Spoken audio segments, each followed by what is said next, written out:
আসসালামু আলাইকুম। আমি তাহনিক কাইয়ুম কনক, পড়ালেখা করতেছি রুয়েটের মেকানিক্যাল ইঞ্জিনিয়ারিং ডিপার্টমেন্টের দ্বিতীয় বর্ষ। তো আজকে আমরা শুরু করব lecture number 5, convolution theorem. Inverse ল্যাপ্লাসের মধ্যে কনভলিউশন থিওরাম আমরা কিভাবে অ্যাপ্লাই করব সেটা শিখব। তো প্রথমে আমি রুলসটা বুঝাই দিই। তো দেখো যে এরকম যদি ল্যাপ্লাস ইনভার্সের মধ্যে দুইটা ফাংশন গুণ অবস্থায় থাকে, ঠিক আছে, এটা হচ্ছে phi of s, phi of 2s, ঠিক আছে, এরকম যদি গুণ অবস্থায় থাকে তাহলে আমাদের কি করতে হবে? সূত্র হচ্ছে ইন্টিগ্রেশন করতে হবে 0 to t, মানে 0 থেকে t পর্যন্ত ইন্টিগ্রেশন করতে হবে f1 of u into f2 of t minus u du।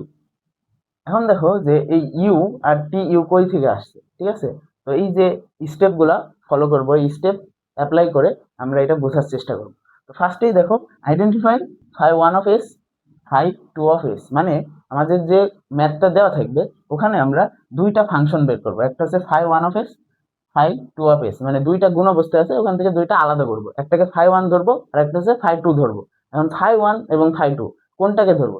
যেইটা সবসময় ছোট হবে সেটাকে আমরা সবসময় ফাই টু ধরবো। মানে এই ফাই টু ফাংশনটা, দুইটা ফাংশনের মধ্যে তো একটা ছোট একটা বড় হতে পারে, সমানও হতে পারে। সবসময় চেষ্টা করব ফাই টুটাকে ছোট ফাংশনটাকে ফাই টু ধরার। কেন? কারণ আমাদের ইন্টিগ্রেশন করতে হবে। ইন্টিগ্রেশনের ক্ষেত্রে এই ফাংশনটা ছোট হলে আমাদের ক্যালকুলেশন করা সহজ হবে, ঠিক আছে। তাছাড়া আর কিছুই না, তুমি চাইলে ধরতে পারো, কিন্তু বেটার হয় এই যে ফাই টু যেটা ধরবা সেটা ছোট রাখতে হবে, ঠিক আছে। তো এখন দেখো, ফাই ওয়ান ফাই টু আমরা আইডেন্টিফাই করলাম। এরপরে কি করতে হবে? ল্যাপ্লাস ইনভার্স বের করতে হবে। ফাই ওয়ান যেটা বের করলাম, আইডেন্টিফাই করলাম, সেটা ল্যাপ্লাস ইনভার্স বের করে নেব। তারপর ফাই টু এর ল্যাপ্লাস ইনভার্সটা বের করে নেব। এরপরে আমরা সূত্রটা অ্যাপ্লাই করব, ঠিক আছে। তো সূত্র অ্যাপ্লাই করার সময় এটা দেখো, ফাই ওয়ান অফ এস এটা হচ্ছে এখানে বসবে, ঠিক আছে। এখানে ল্যাপ্লাস ইনভার্স করার পরে যেটা পাবো সেটা হচ্ছে এই যে এটা হবে, ঠিক আছে। এফ ওয়ান ইউ দেখছো না? এই যে এখান থেকে যেটা পাবো সেটাই এখানে বসাইতে হবে, শুধুমাত্র টি এর জায়গায় আমাদের ইউ বসাইতে হবে, ঠিক আছে। এই যে এফ অফ ইউ বলছে না, তো ফাংশনে আমাদের তো এস আছে, মানে এই জায়গায় টি বের হবে, ঠিক আছে। ল্যাপ্লাস ট্রান্সফর্ম করলে আমাদের টি আসে, তো এই টিটাকে ইউ ধরতে হবে, ঠিক আছে, তাহলে আমাদের শেষ। এরপরে এইটাকে দেখো যে ফাই অফ টু এস যেটা আছে, এই জায়গায় আমাদের টি মাইনাস ইউ ধরতে হবে। এটা হলেই আমাদের কাজ শেষ। এই ছিল আমাদের রুলস। এরপর আমরা ম্যাথে যাব যে কিভাবে এই রুলসটা আমাদের কাজে লাগানো যায়। তো দেখো যে একটা ম্যাথ তুলছি, এটা আমাদের কনভলিউশন থিওরামের মাধ্যমে সলভ করতে হবে। তো সলভ করার জন্য আমাদের দেখে নিতে হবে যে দুইটা ফাংশন গুণ অবস্থায় আছে নাকি। দেখো তো এই জায়গায় 1/s into 1/s square minus a square, দুইটা ফাংশন গুণ অবস্থায় আছে। তার মানে এর মধ্যে থেকে আমাদের ফাই ওয়ান বের করতে হবে, ফাই টু বের করতে হবে। তো ফাই ওয়ান এস এটা আমরা কোনটাকে ধরবো? আমরা ধরবো ফাই ওয়ান এস, যেটা বড় হবে সেটা ফাই ওয়ান এস, আর যেটা ছোট হবে সেটা হচ্ছে ফাই টু এস। তার মানে বড়টা কোনটা? 1/s square minus a square, এটা হচ্ছে ফাই ওয়ান অফ এস। আর ছোটটা কোনটা? Phi two of s. কোনটা ছোটটা? এটা হচ্ছে 1/s। 1/s হচ্ছে ফাই টু অফ এস। এবার আমাদের কি করতে হবে? Inverse Laplace of phi one s, inverse Laplace of phi two s, step number 2। তাহলে স্টেপ নাম্বার 2তে inverse Laplace of phi one of s এটা আমাদের বের করতে হবে। তার মানে Laplace inverse of 1/s square minus a square, ঠিক আছে। এখন এটা তো আমরা সূত্র জানি, এই যে দেখো এস স্কোয়ার মাইনাস এ স্কোয়ার আছে আর উপরে কিছু নাই, তার মানে কি সাইনের সূত্র। তার মানে সাইনের সূত্র হবে, কিন্তু মাইনাস আছে যেহেতু সেহেতু হাইপারবোলিক ফাংশনটা চলে আসবে। তার মানে এটাকে আমরা লিখতে পারি 1/a sine hyperbolic of a t, ঠিক আছে। এটার আমাদের ল্যাপ্লাস ইনভার্স বের করা শেষ। এরপরে দেখো দ্বিতীয় ফাংশনটা ল্যাপ্লাস ইনভার্স বের করতে হবে। তাহলে Laplace inverse of phi two of s বের করলে আমরা লিখতে পারি ল্যাপ্লাস ইনভার্স অফ 1/s। তো Laplace inverse of 1/s direct আমরা জানি 1 হয়। এখন আমাদের তিনটা স্টেপ ডান। এখন আমাদের 4 নাম্বার স্টেপ ফর্মুলা ইউজ করতে হবে। ফর্মুলা কি? আমরা জানি Laplace inverse of phi one of s into phi two of s is equal to 0 to t f one of u into f two of t minus u d u, ঠিক আছে। এখন F one of u কোনটা?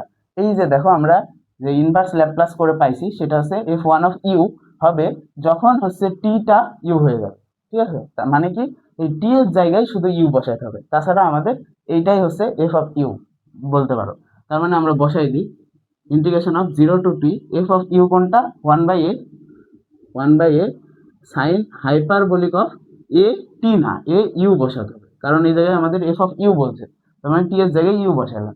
এরপরে দেখো যে টি minus you বসাতে হবে, যে যত জায়গায় টি থাকবে তত জায়গায় টি মাইনাস ইউ বসাবো। এখন দেখো এই জায়গায় আছে ওয়ান, ওয়ান হচ্ছে কনস্ট্যান্ট ভ্যালু, এখানে কি টি মাইনাস ইউ বসার কোনো দরকার আছে? না, প্রয়োজন নেই, তার মানে ডিরেক্ট ওয়ান ডিইউ। এখন আমাদের এটাকে ইন্টিগ্রেশন করলেই শেষ। এখন দেখো কনস্ট্যান্ট কোনটা, ওয়ান বাই এ, এটাকে বাইরে দিয়ে দিলাম। তারপর integration of zero to t sine hyperbolic of a u d u. এখন ডিইউ এর সাপেক্ষে এটাকে ইন্টিগ্রেশন করতে হবে। এখন দেখো সাইনকে ইন্টিগ্রেশন করলে কি হয়, মাইনাস কস হয়, কিন্তু এই জায়গায় আছে কি হাইপারবোলিক, যখন হাইপারবোলিক থাকবে তখন সাইনকে ইন্টিগ্রেশন করলে কস হাইপারবোলিক আসবে, মাইনাস আসবে না, ঠিক আছে? তাহলে এটাকে আমরা লিখতে পারি one by a cos hyperbolic of a you.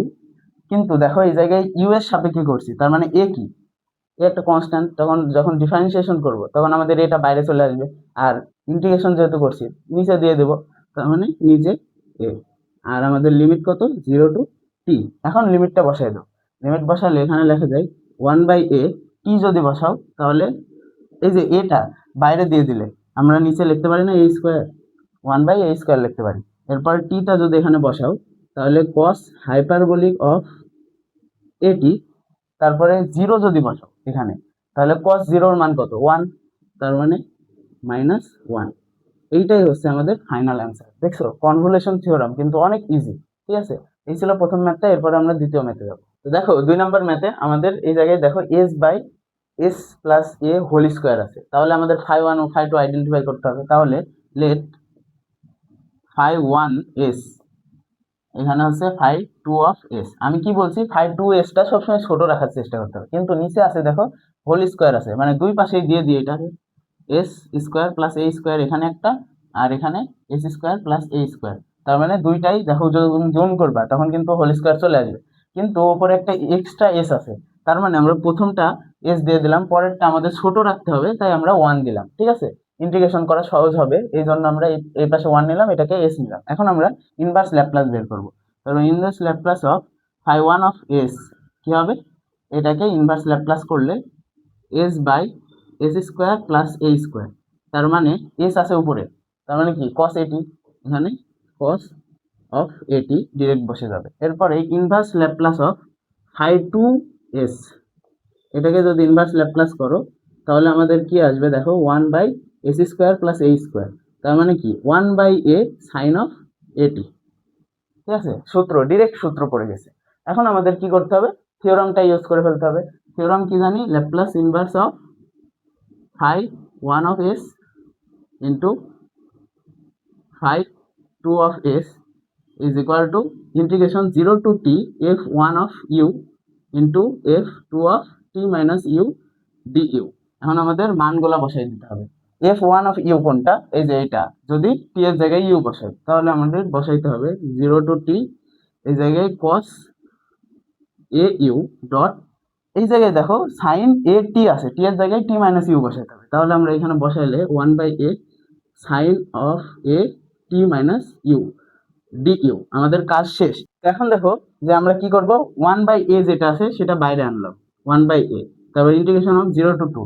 এখন দেখো সাইন এ কস বি এর সূত্রের মাধ্যমে আমরা যদি আনি তাহলে এখানে লেখা যায় সাইন, এটা এ দিয়ে এটাকে গুণ করে দিতে হবে, তার মানে এ টি মাইনাস এ ইউ লেখা যায়, তারপরে কি লেখা যায় কস অফ এ ইউ লেখা যায়, তারপর ডিইউ। এখন আমরা সাইন এ কস বি এর সূত্র প্রয়োগ করব। সূত্র প্রয়োগ করলে আমাদের 1 বাই 2 আসবে প্রথমে, তো 1 বাই 2 কনস্ট্যান্ট যেহেতু তাই আমি বাইরে দিলাম, তারপরে ইন্টিগ্রেশন 0 টু 2, এটা সূত্র ত্রিকোণমিতিক সূত্র ইউজ করলে সাইন এ প্লাস বি, সাইন এ প্লাস বি মানে এটার সাথে এটা যোগ, যখন যোগ করলে এই যে দেখো মাইনাস এ ইউ আছে প্লাস এ ইউ আছে, কাটাকাটি যাবে, তার মানে কি থাকবে এ টি, এরপরে প্লাস সাইন এ মাইনাস বি, এ মাইনাস বি মানে এটা থেকে এটা বিয়োগ, তার মানে এ t minus two a you হচ্ছে, আর আমাদের ডি ইউ। এবার আমাদের ইন্টিগ্রেশন করতে হবে, তাহলে ইন্টিগ্রেশন করে ফেলো, ইন্টিগ্রেশন 1 বাই 2a। এখন দেখো যে আমাদের ডি ইউ এর সাপেক্ষে ইন্টিগ্রেশন, কিন্তু তার মানে এ টি পুরাটাই কনস্ট্যান্ট, তার মানে আমাদের এইটুকুর ইন্টিগ্রেশন কি হবে, এইটুকুর ইন্টিগ্রেশন হবে sine of a t into u এর সাপেক্ষে করছি তাই ইউ বসে যাবে, ঠিক আছে? Integration of d u, u, ঠিক আছে? এটা কনস্ট্যান্ট তাই বাইরে।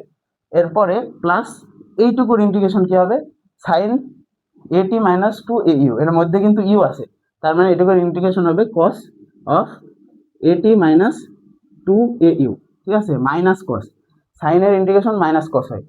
আর নিচে কোনটা আসবে, নিচে আসবে এই ইউ এর সাথে যতটুকু আছে ততটুকু মাইনাস 2a, ঠিক আছে। এখন লিমিট কি হবে, 0 টু t। এখন আমাদের লিমিটটা বসাই দাও, বসাই দিলে আমরা লিখতে পারি 1/2a। এখন যদি টিটা বসাও ইউ এর জায়গায়, তার মানে আমরা এখানে লিখতে পারি টি সাইন অফ এটি, ইউ এর জায়গায় টিটা বসাবো, তারপরে যদি টি বসাও এখানে, তার মানে লেখা যায় এই মাইনাস আর এই মাইনাস কিন্তু কাটা, ঠিক আছে, তার মানে লেখা যায় cos অফ এটি মাইনাস 2at, ঠিক আছে, এটি মাইনাস 2at আর বাই নিচে কি 2a। এখন দেখো যে আমরা মাইনাস করে জিরোটা লিমিটটা বসাচ্ছি, তার মানে মাইনাস বসালে এখানে যদি বসাই সাইন জিরোর মান 0, মানে পুরাটুকু 0 হয়ে যাবে। এখানে যদি বসাই তাহলে এই পোর্শনটুকু 0, মানে cos of a t by 2a লেখা যায়।